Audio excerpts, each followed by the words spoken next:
মোহাম্মদ ইউনূস সাহেব ভালো মানুষ, তাকে বিচারিক ঝামেলা করা হচ্ছে এবং উনি তার বিরুদ্ধে কোনো সাইন করবেন না, এটা হঠাৎ করে উনি বললেন।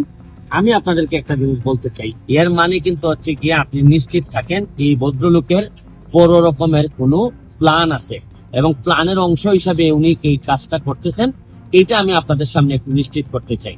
আমি আপনাদেরকে একটা কথা বলতে চাই, ডক্টর মোহাম্মদ ইউনূস যখন প্রথমে নোবেল পান, প্রথমে আমরা সবাই কিন্তু আনন্দিত হয়েছি, কিন্তু একটা কারণ এখন পর্যন্ত আমি মিলাইতে পারি নাই যে ক্ষুদ্র ঋণ সুদের ব্যবসা করে একটা মানুষ কিভাবে নোবেল পায়।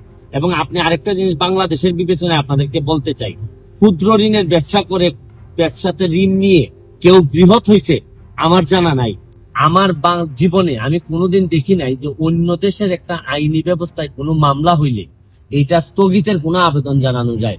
সর্বোচ্চ আমরা কি করি, আমরা বলি যে অবশ্যই যেন তাকে ন্যায় বিচার নিশ্চিত করা হয়। কিন্তু আমি পৃথিবীতে কোন এইরকম সভ্য ব্যবস্থায়, সমাজ ব্যবস্থায়, গণতান্ত্রিক প্রক্রিয়ায় কোনোদিন আমি দেখি নাই যে কেউ আইসা আগেই বলে যে এই বিচার প্রক্রিয়া স্থগিত করতে হবে।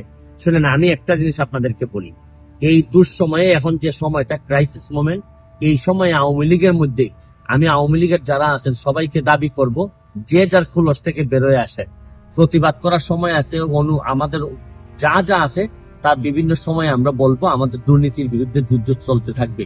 কিন্তু এখন মনে রাখবেন যে জননেত্রী শেখ হাসিনা, আমি বারবার বলছি যে উনি যদি না থাকেন তাহলে আমাদের মতো মানুষের প্রতিবাদ করার সাহসও থাকবে না।